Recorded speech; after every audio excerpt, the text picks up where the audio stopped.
I do think that it's kind of funny how last week I wore this hat that said ball knower, mostly sports. And then I went on in that same video to make a prediction that the Patriots would not be the first team in almost 2 years to beat the Bills at Highmark Stadium. And that's exactly what happened. However, I did predict them to score 23 points, and I nailed that. And had the Bills not turned the ball over 3 times, perhaps they would have got the 31.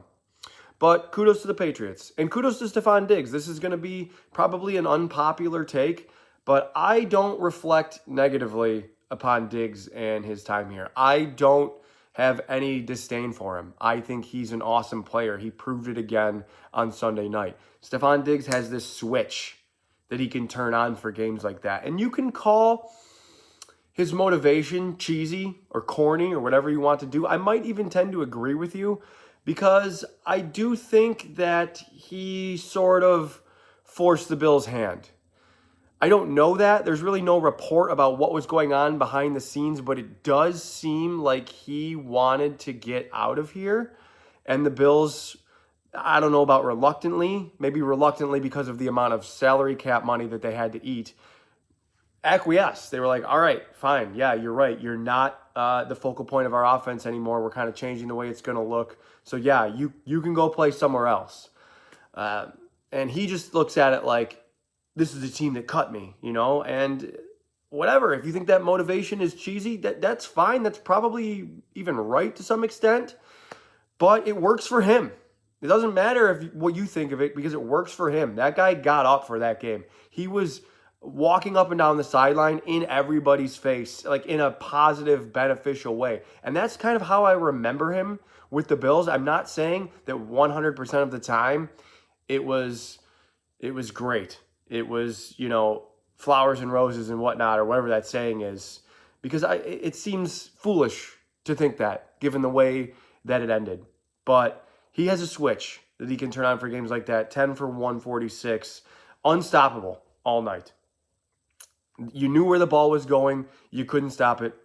He had 12 targets, and one of them was a drop. I think it was even a third down drop that, cost or ended a Patriots possession.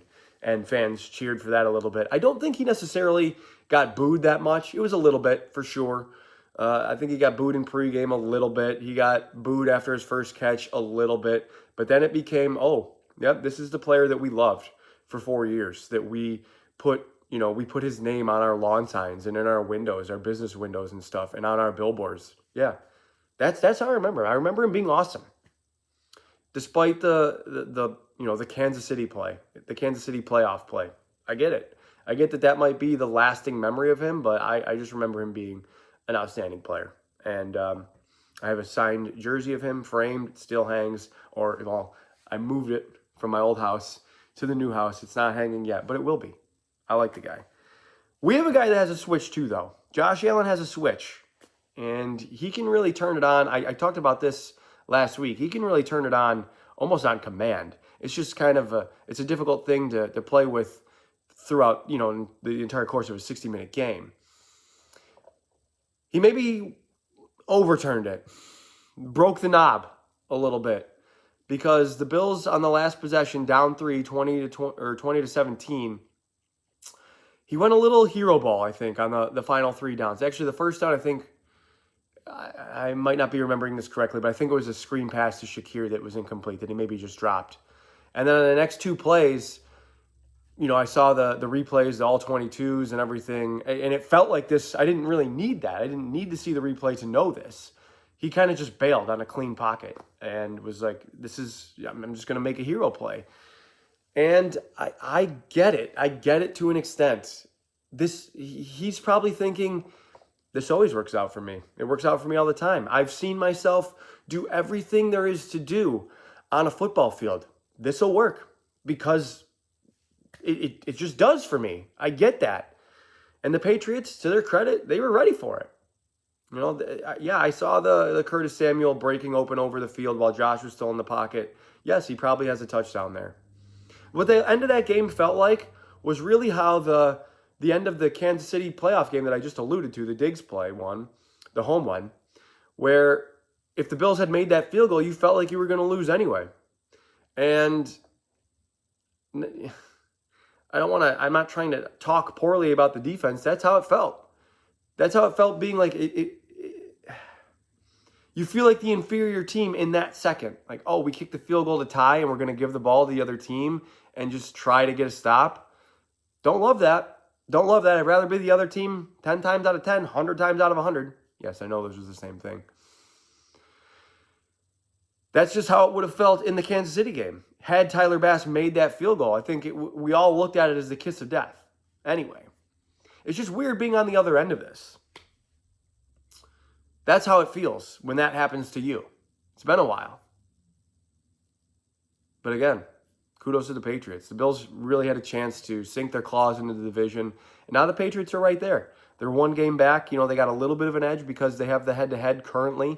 That will change, obviously, throughout the course of the season. The Patriots' schedule is pretty soft. It does look, not too much different from the Bills' schedule. The Bills just have some first-place teams on there. But, I'm going to say something I might end up regretting here, but I'd be surprised still if the Patriots, usurped the Bills as the AFC East champions. If you want to call Sunday a coming out party for Drake May, sure. He was fantastic in the second half.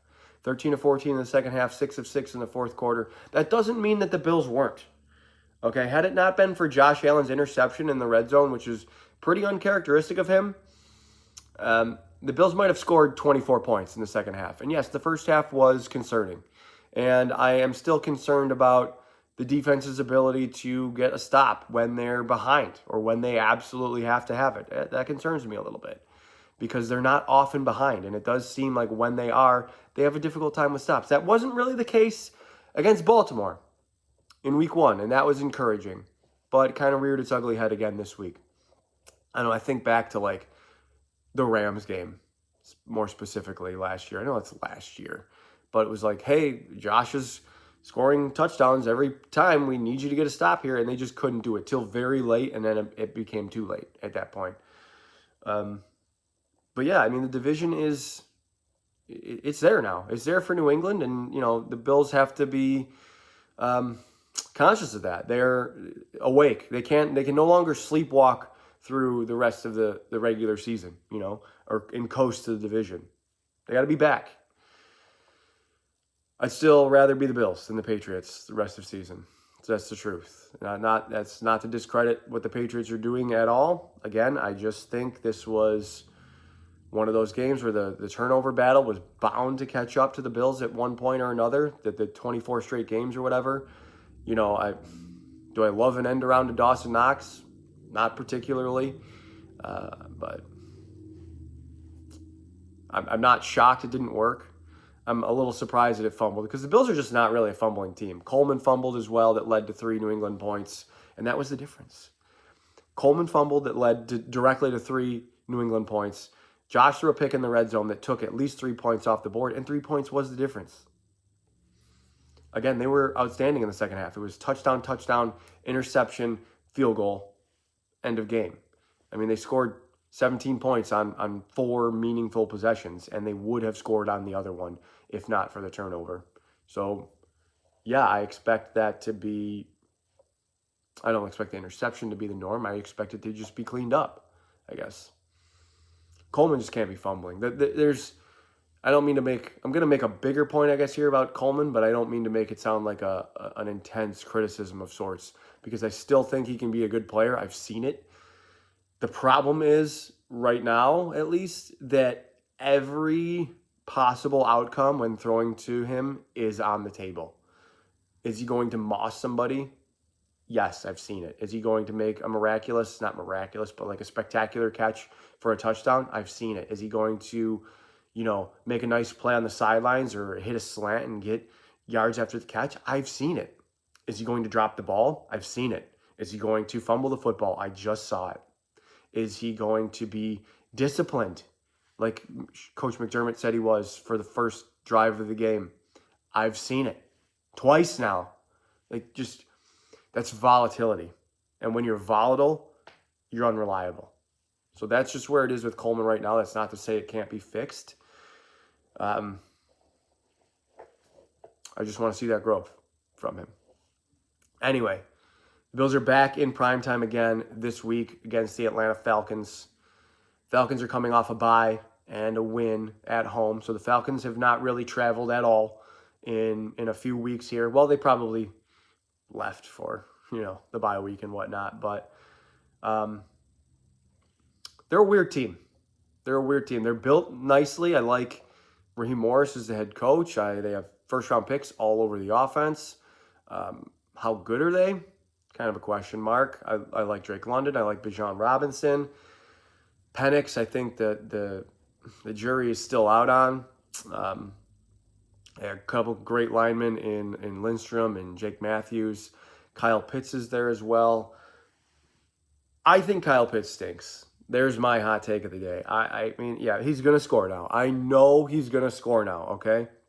It's just going to happen because I said that. I have been on this train for like 3 years now. I thought his rookie year he was going to explode. He had 1,000 yards. Nice, okay. I mean, that's 60 some odd yards a game. Great. He's averaging 50 yards a game right now, and people are like, well, Kyle Pitts is actually having kind of a nice season. Sweet. Sure he is. I just don't see it. There's no player, okay, stinks maybe is a little bit too aggressive. There's no player, maybe in the league right now, that gets more praise for accomplishing nothing than Kyle Pitts. Everyone just acts like he's Tony Gonzalez. Everyone on the internet, everyone with a chart online or graph will be like, hey, look at this, Kyle Pitts. He's great. Where? When? Am I ever going to see it? That's where I am with Kyle Pitts. Stop acting like he's Tony Gonzalez and he could just be this 700 or 800 yard guy who's just about league average. I know that's entirely possible. Anyway, sorry, I didn't mean to go off on Kyle Pitts there, but the inconsistencies with the Falcons are prevalent. They scored 34 points against Washington. They scored 0 points against Carolina the week before that, and they were pretty terrible. They missed 2 field goals. They had a pick six, another interception that led to Carolina points. It was ugly all around. They beat up on J.J. McCarthy. Pretty much everyone has. They lost to Baker Mayfield. That was tough. Younghoe Koo maybe kind of cost them that in week 1. So they've alternated losses and wins just like the Patriots had previous week before their matchup with the Bills. I just really expect the Bills to get back on track here. Not that they're necessarily off track. So it's kind of funny. I'm gonna come back to the Falcons in a second here. But for 4 weeks, it was like, wow, the Bills can't stop the run. And they can't stop Spencer Rattler, and the Breece Hall is running wild, and Derrick Henry's running wild, and they're pretty good against the pass. And then they lose one game, and it's like, wow, we got to get a corner in here stat. My concern primarily with the Bills' defense isn't really necessarily the personnel, although I do think there's a broader point here about, bringing back Trey White and continuing to re-sign DeMar Hamlin and bringing back like Jordan Phillips and stuff, even though he's not really playing as much. But now Balin Spector's back on the practice squad, and it extends the offense as well with Gabe Davis, and it's a thing. We know this is a thing.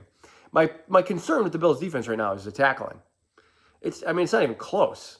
They're missing tackles constantly, it seems, and that has just not been a characteristic, of a Sean McDermott defense over the years. That is his go-to.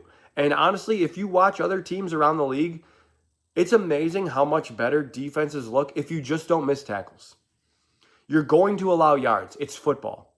There's timing routes there's some that are basically uncoverable. There's the whole those guys get paid too adage. Josh Allen loves to say that all the time. Those guys on their side get paid too. Yeah, of course, we know that. It's football. It's sports. It's like basketball. You're not going to shut people out. It's football. You're most of the time not going to shut people out. You're not going to allow 0 yards and 0 first downs. It's just not possible. People are going to get yards on you. But if you make tackles, you don't miss tackles, you swarm the football, you maybe punch it out a few times, force some bad decisions, pressure the quarterback, you're in a good position there. But again, it's the missed tackles. You come back. I just keep coming back to that. And that is concerning to me. I think that the Patriots last week they were hitting quick passes, quick slants, and getting yards after the catch when they should have been tackled right away. And if they are tackled right away, this is again a point primarily about Diggs, if he's tackled right away, the game might go differently.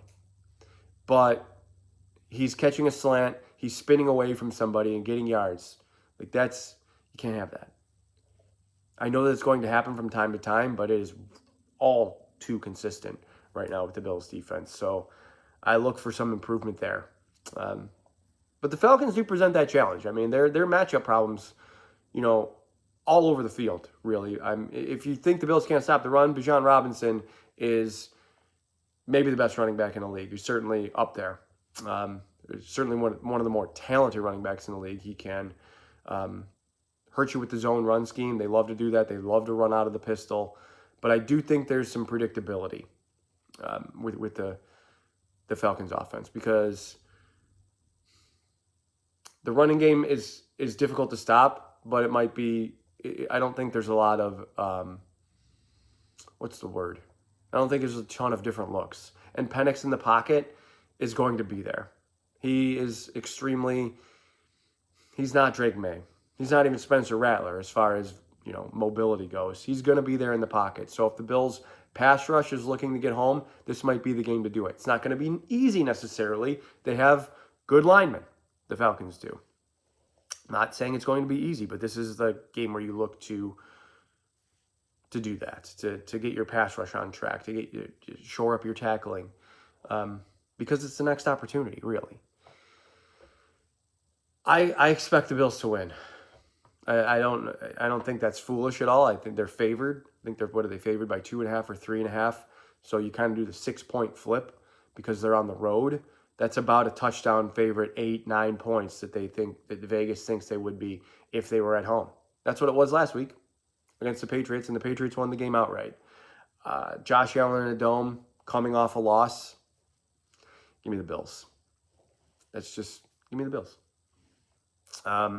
I'll pick the Bills. Maybe they don't get to 30 points again. I think I want to see more. I want to see. Could we get 60-minute consistency from the offense rather than these spurts? That would be great, right? I think Bills fans would just love to see that overall. The first half was boring, sleepwalking. To kind of use a point I said earlier, that was a bigger point about the landscape of the season, but they kind of sleptwalked through the first quarter there. Granted, they had 2 fumbles. That doesn't help. So let's shore up the turnovers. Let's just score consistently. I'm picking the Bills 27-20. Bills over Falcons. Let's improve to 5-1. Again, the 1 seed is still the goal. That is, the division is obviously it's a smaller goal to me, to be honest with you. It's the first goal, but it's a smaller one. It's all about the 1 seed. And Kansas City losing against Jacksonville on Monday Night Football last week, great. Nothing will make a Bills loss feel better other than seeing Kansas City losing. And again, you're still seeing Baltimore struggling. They're making trades. They are not necessarily punting on the season, but they're struggling. They're in tough. They got obliterated by C.J. Stroud and the Texans. Maybe Jacksonville's a threat. Maybe Indy's a threat.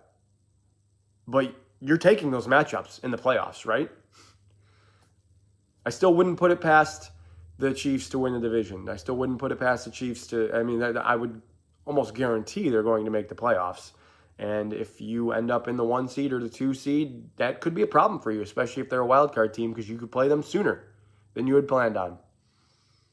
But we're not even a third of the way through the season. I don't really want to get ahead of myself. Just keep winning. Just stack together wins. I didn't expect you to go undefeated. I don't even really expect you to go 16-1, to be honest with you.